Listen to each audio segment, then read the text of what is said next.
شوخ صاحب چې ستا د شوخ نظر کاته دې زغملی آشنا. شرار صاحب د شرپسندو د غوږونو پردې وبشلوي، د کشمیر غم کوي هیڅوک د کابل غم نه کوي.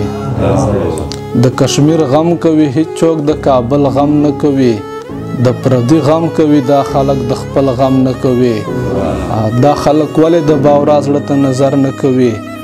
دا خلک ولې د چمن او د ګل غم نه کوي؟ دوه شعرونه نور دي چې که یې ګلونه داسې وینو کې لت پت ولیدل، که یې ګلونه داسې وینو کې لت پت ولیدل، بلبل به چغې کړي باورا به غوښې ګوتې ورکړي.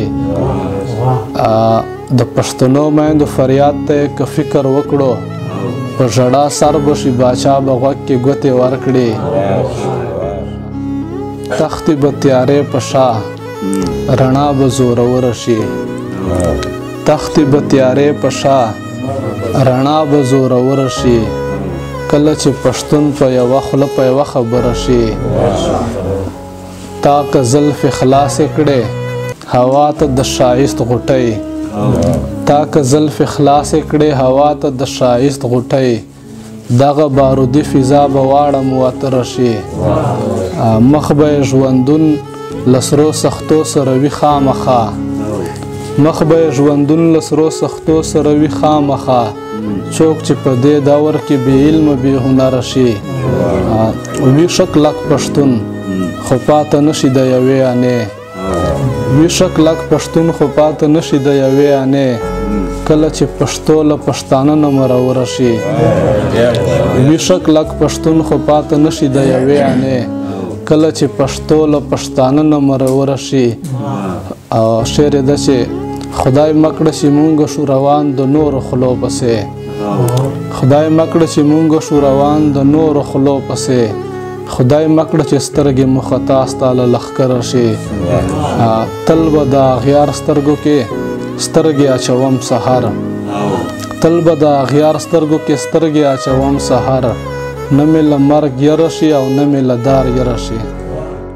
دا دوه شعرونه دي چې داسې به څوک وي چې په ما او په تا وځورېږي، داسې به څوک وي چې په ما او په تا وځورېږي، چې سره یو مو کړي زمونږ په ژړا وځورېږي. هله به ښه شمه او هله به زه وخاندمه، زما په حال باندې چې کله اشنا وځورېږي. غزل مطلب ده چې ما د ساتلې تل په زړه کې حوصله پیاوړې، ما د ساتلې تل په زړه کې حوصله پیاوړې، را سره شوې پل په پل که حادثه پیاوړې. نور که هر څنګه دی زما خوښ دی په دې یارانو، نور که هر څنګه دی زما خوښ دی په دې یارانو، په هر میدان باندې اکثر کوي کیسه پیاوړې. مننه. نور که هر څنګه دی زما خوښ دی په دې یارانو، په هر میدان باندې اکثر کوي کیسه پیاوړې. چې ستا د شوخ نظر کاته دې زغملی آشنا. شوخ صاحب چې ستا د شوخ نظر کاته دې زغملی آشنا، لزان مې ځکه د ګڼلې آیینه پیاوړې. مننه. چې ستا د شوخ نظر کاته دې زغملی آشنا، لزان مې ځکه د ګڼلې آیینه پیاوړې. بل شعر یې ده چې ستا د چهرې عکس مې په زړه کې اوسي نه ترې وځي، ستا د چهرې عکس مې په زړه کې اوسي نه ترې وځي، که مې څو ځله وکړه تا څخه توبه پیاوړې.